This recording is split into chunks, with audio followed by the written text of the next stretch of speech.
Greetings, comrades. New year, new level of my iceberg. Yes, it's been a while, but I've decided to adjust my approach slightly. The stories will be presented a bit more concisely and the episode lengths will be reduced. Today we start level 4. We are almost halfway through. Dostoevsky and Little Girls. We start this level with a not the most pleasant story about the great Russian writer. The main source of this gossip is the literary critic Nikolai Strakhov, who was considered a friend of Dostoevsky.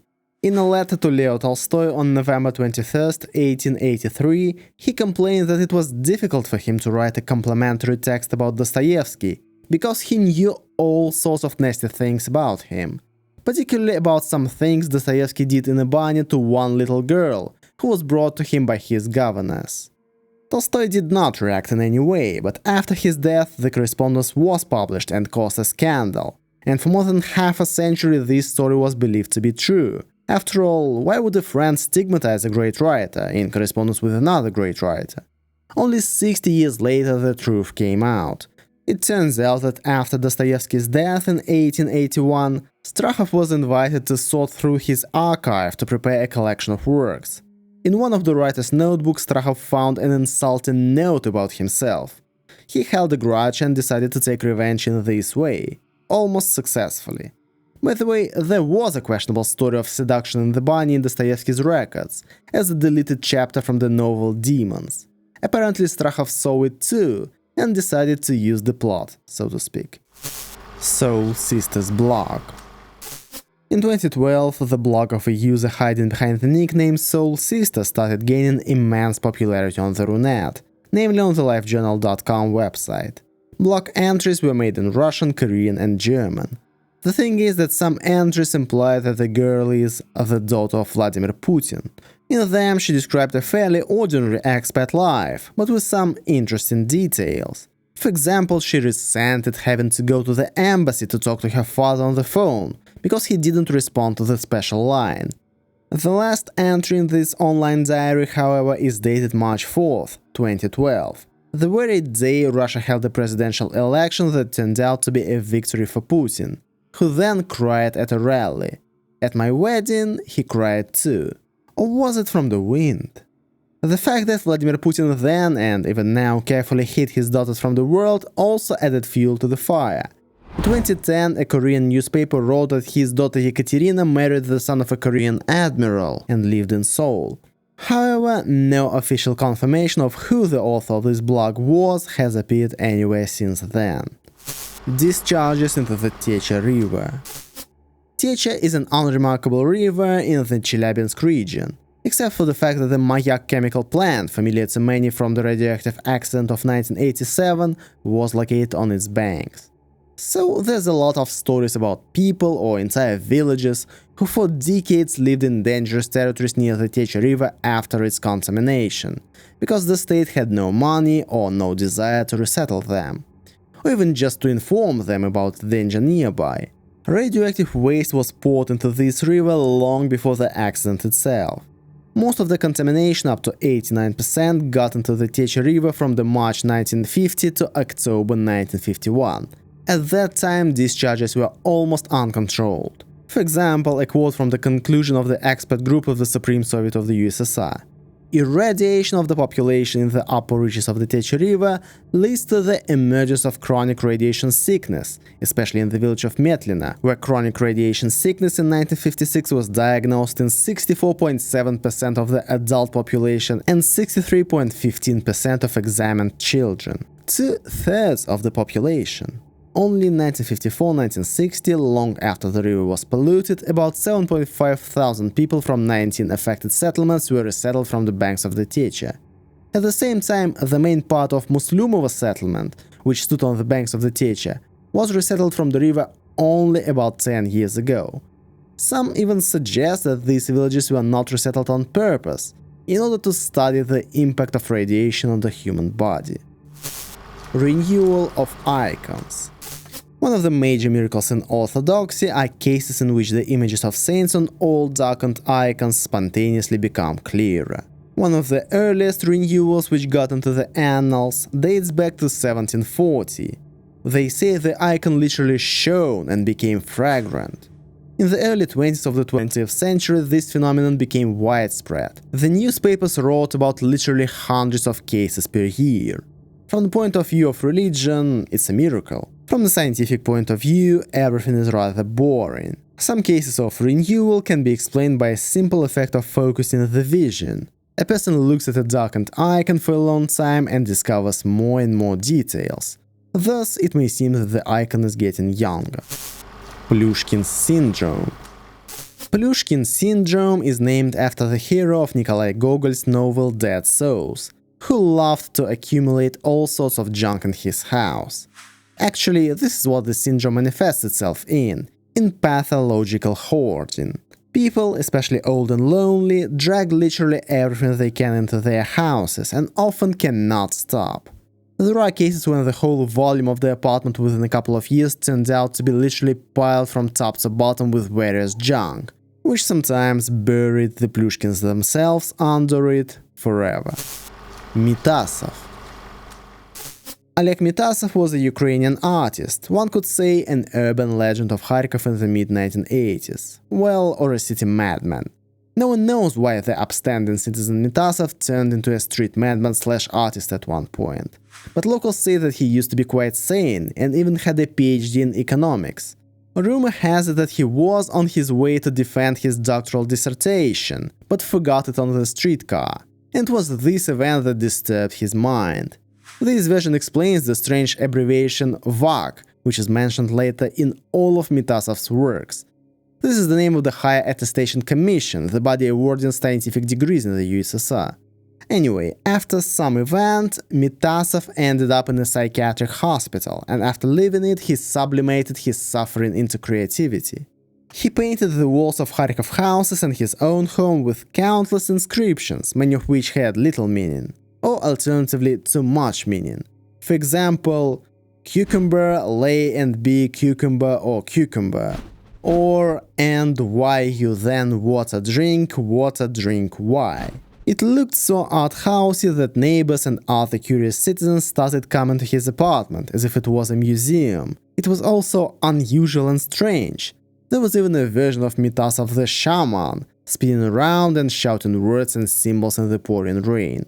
In any case, whether it was really the work of a mentally ill man or some kind of art performance, we will never know. Mitasov died of tuberculosis in 1989. Kabanya Mountain. My beloved Buryatia and my favorite mountain range Khamar-Daban. A place where there are strange vibrations that make tourists bang their hands on rocks, and a place that destroys passing light engine airplanes. In the middle of this ridge there is a Kabanya Mountain, or Boar Mountain, which is the subject of all sorts of legends. The most interesting one is related to the unexplained airplane crashes that have occurred near this mountain. It is as if pilots, for some unknown reason, reduce the flight altitude and literally steer the airplane into the mountainside. Moreover, the most famous crash, which occurred in 1949, literally changed the history of an entire nation, the Uyghurs living in northern China. In the first half of the 20th century, this region was called East Turkestan, and its relations with China, of which it was formerly a part, were complicated. For example, according to some reports, deposits of beryllium and uranium were found there, which had been mined by Soviet miners since 1944 and exported directly to the USSR. At the same time, Stalin was establishing ties with the new communist government of China, and as a result, in 1949 he offered the government of East Turkestan to fly to Beijing for negotiations. On August 24th, the East Turkestan delegation flew to Beijing on a Soviet Il-12 plane, the route passing through the USSR territory, through Krasnoyarsk, Irkutsk and Chita. As will be known later, flying over Baikal, the pilots dropped from a height of 2400 meters to 1200 meters. And when the lake ended, the ill-fated Khamar-Daban range and its highest point in this area, Mount Kabanya, appeared in front of the plane. The impact caused it to completely break up and catch fire. Everyone on board was killed. Hunters who were on the mountain in those days said that some of them managed to get some things from the crashed plane, carpets and gold.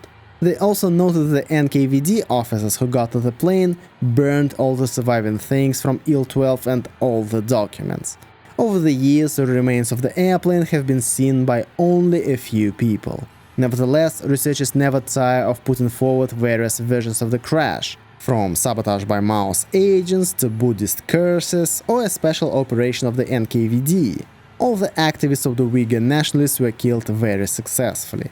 The official investigation concluded that the airplane was fully operational. The reason why the pilots lowered the plane to an altitude of 1200 meters has never been established. Virtually all the influential people of East Turkestan died in the crash, and their successors were much more cooperative. And in the same year, the East Turkestan Republic finally became part of China.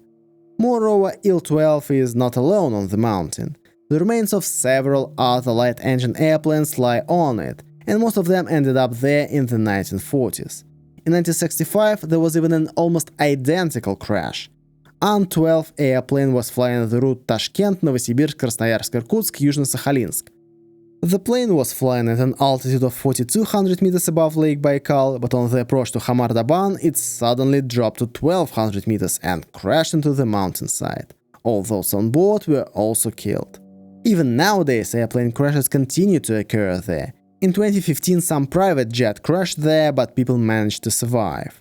The inconspicuous Kabanya Mountain really seems to be a dark place of power on Baikal. Even experienced hunters start walking in circles here, the compass spins and shows the wrong direction, and some locals say that in cloudy weather a glow comes from the top of the mountain. Maybe it really acts as a magnet for unlucky pilots. Star fortresses. To be more precise, they should be called Fortalitia Stellaris. These are fortifications in the form of stars, which began to be built literally everywhere around the 15th century. There are more than 600 of them around the world, not only in Europe, from Portugal to Sri Lanka, including Russia. Many of these fortresses have now been demolished, but they can still be easily recognized on satellite maps by the characteristic lines of earthen ramparts. According to the official version, such structures appeared because of the mass spread of gunpowder and artillery. Traditional medieval fortresses could not withstand artillery fire, and so this format of defensive structures spread. But skeptics have a different opinion. Why are all these structures thousands of kilometers apart built to a single standard? Why do they sometimes stand literally in an open field, in rather dubious places for defense? For example, why is there an entire wall of these fortresses stretching for more than 200 kilometers in the Samara region? When were they actually built, and could they be anything other than fortifications? There are two main theories explaining the purpose of star fortresses. The first one says that star fortresses are remnants of a former civilization, which received energy or electricity for everyday needs using them. That's why they are built everywhere, and their size are different, depending on the amount of population or energy demand in a particular area. Some even elaborate. Star fortresses were natural gas extraction facilities. Where did ancient people get such technology? As always, there was an advanced civilization, but then some catastrophe happened, the usual. Another version of the origin of star fortresses is even more bizarre. Perhaps star fortresses emerged by themselves under the influence of some processes inside our planet. Indeed, they are remarkably similar to crystals or snowflakes, about which no one will say, hey, nature cannot create such a thing. And only after the emergence of such objects, cities and military fortifications began to be built above them. However, this version does not explain what exactly these spontaneous symbols were and what they indicated. The Midday Horror. The Midday Horror is a well-known effect that you may have experienced as well. Has it ever happened to you? A bright, cloudless day in the countryside, it's noon, nature is quiet, everything is so graceful, but then you feel irrational anxiety, perhaps even fear. You are haunted by the feeling that something terrible is about to happen or has already happened. The world looks frozen, ominous, even more ominous than at midnight. You feel as if you are not alone, and someone is looking at you. Someone ancient, powerful and frightening. Some steppe peoples of Russia and the former USSR have a legend that at noon you must not leave your house, and especially work. You can meet Poludnitsa. She is described as a tall woman in a light-colored dress, who can kill you for violation of this prohibition. Moreover, for some reason the word Poludnovat, that is, to spend midday, has a meaning of to live the last minutes before death, in southern Siberia and on the White Sea. Soviet authors, philosopher Leonid Lipovsky and children's writer Vitaly Bianchi also wrote about the midday horror. Of course, there is a trivial explanation. The midday sun is the most dangerous for the human body and it is easy to catch a heat stroke. But what if everything is not so simple? Mozhaisky's airplane. The Mozhaisky airplane is an airplane designed and built by a Russian naval officer Alexander Fedorovich Mozhaisky in the last quarter of the 19th century, the first in Russia and one of the first in the world. Moreover, in the USSR, Mozhaisky's airplane was considered the first airplane to separate from the ground with a man on board. Allegedly, at the time of testing in 1882, Mozhaisky's plane weighed 57 pounds, about 954 kilograms, and flew at a speed of 11 meters per second. Traction was provided by two steam engines of 10 and 20 horsepower. Allegedly, the plane barely got off the ground and then tilted and collapsed, breaking the wing. But it flew more than 100 meters, 20 years before the Wright brothers' flight, I remind you. However, the documents directly recording the course of the tests of Mozhaisky's airplane have not survived. Complete drainage of Kara-Bogaz-Gol. Kara-Bogaz-Gol, literally Lake of the Blake Strait, is a rather uncommon water formation, at least because it is located very close to the Caspian Sea. On maps and satellite images it looks very unusual. Kara-Bogaz means black trap in Turkmen. An ancient Turkmen legend says that there is a very deep hole in the lake, which absorbs Caspian waters and ships, and then through underground tunnels carries them to the Aral Sea, or even further, to the world ocean. But even if you don't listen to the legends, the fact is that the water here is about 30 times saltier than the Caspian Sea. Nothing can survive in such water. Any fish that accidentally gets there dies. Moreover, in 1715 Peter the Great sent a special expedition here, which put Kara-Bogaz-Gol on the maps of the empire and issued its verdict. For the next 100 years, these places were carefully avoided by sailors as deadly dangerous. But what about complete drainage? The fact is that in the middle of the 20th century, the Soviet authorities were concerned about the decline in the levels of the Caspian Sea. They feared that it would suffer the fate of the rapidly drying Aral Sea, and the researchers decided that water from the Caspian Sea was indeed somehow flowing into this dead salt lake. In 1980, the black-mouthed strait between them was blocked by a dam. In 1984, the lake dried up completely and turned into a salt desert. Its dried-up bottom immediately became a source of terrible dust-salt storms that began to damage the surrounding lands. It became impossible to graze sheep on the former pastures, cattle deaths were noted, it was really a disaster, as if something ancient and powerful was punishing the people for having destroyed its domain. So almost immediately after the collapse of the USSR, the authorities of Turkmenistan blew up the dam. By that time, the water in the Caspian Sea started to arrive again, without any connection with the construction of the dam. It may be a coincidence, but the Caspian Sea really stopped drying up and the violent storms disappeared. Pelageya Ryazanskaya. Pelageya of Ryazan, aka Pelageya Alexandrovna Bogacheva, was an old woman who became famous in the 1990s due to her prophecies. She was born blind, had no pupils, but had a good memory and foresight. It is said that at the age of 12, Pelageya saw the Queen of Heaven in a monk's robe, and that she showed her hell in the form of a sea of fire. After that, she discovered the gift of divination.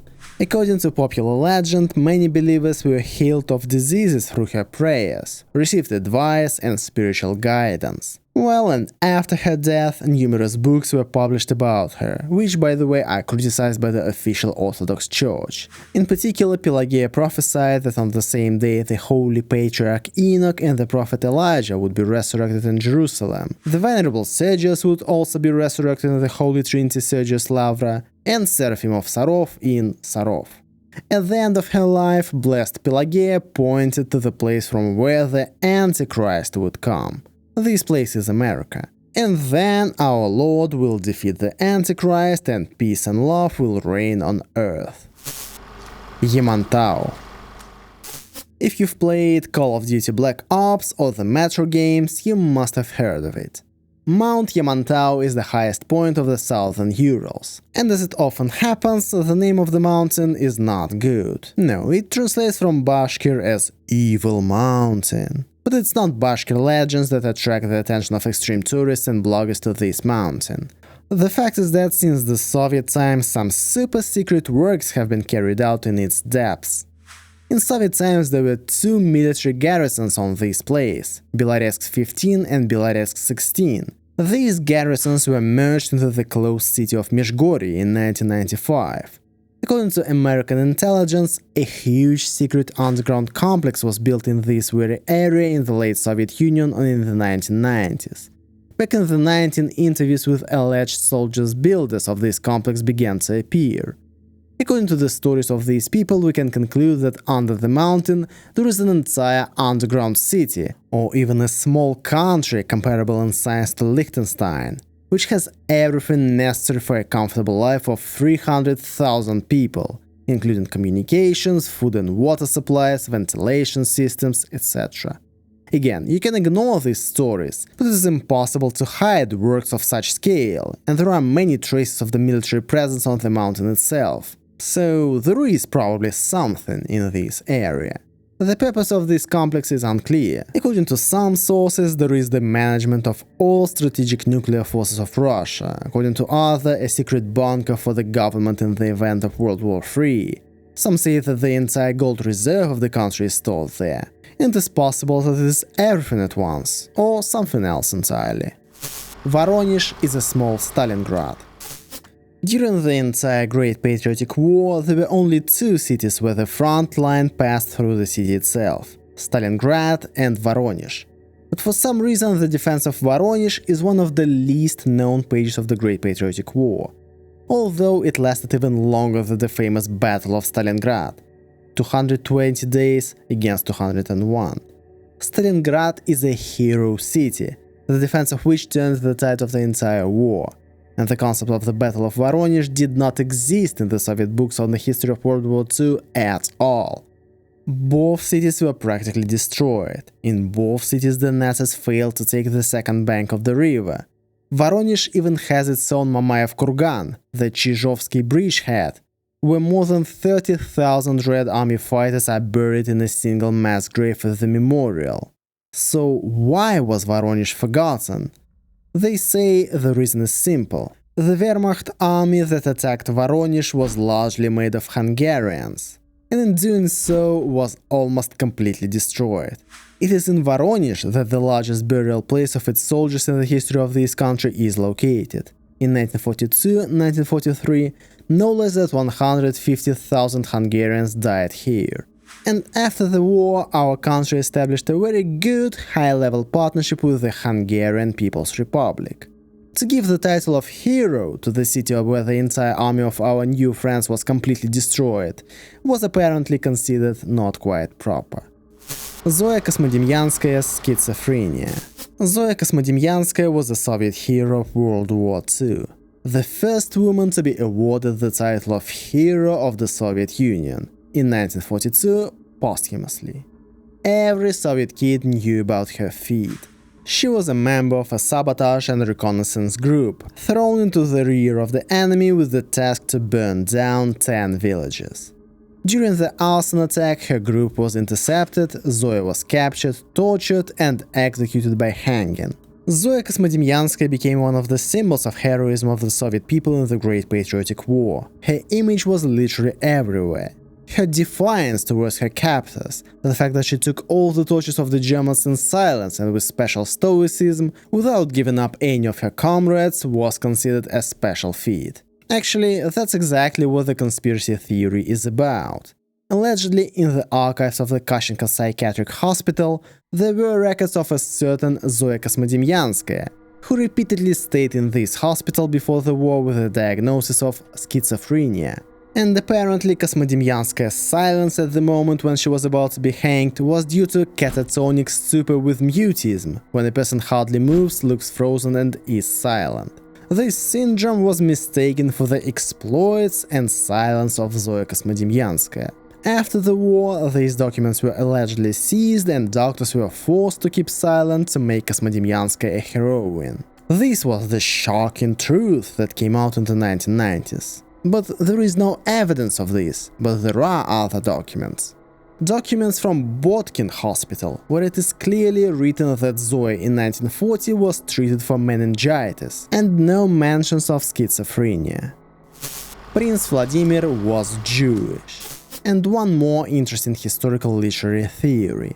One of the earliest Slavonic texts available, better known as The World on Law and Grace, has a long title, which includes these words: Praise to our kagan Vladimir. It is not hard to guess who this Vladimir is. Certainly Prince Vladimir Sviatoslavovich, known as a person who christened Russia in 988. His title, though, is interesting: Kagan. The Russian chronicles usually used this title for the ruler of Khazaria. The term itself is believed to be of Turkic origin. In addition, there is a version of its origin from the Hebrew kagan. This was the name of the priests of the Jerusalem temple, whose offspring inherited this title as a family name. Its borrowing by Khazars is connected with acceptance of Judaism by them at the beginning of the 9th century. As a result, among neo-pagans, an interesting theory was born, that Vladimir was also a Jew, and he imposed Christianity on Russia only to benefit Judaism. Allegedly, his mother was the Jewess Malka, daughter of the rabbi. However, there is a simple question. If Prince Vladimir was a Jew, and his uncle and closest associate Dobrynya was the son of a rabbi, why did they not adopt Judaism as the religion of Russia? Why orthodoxy? What was the evil plan?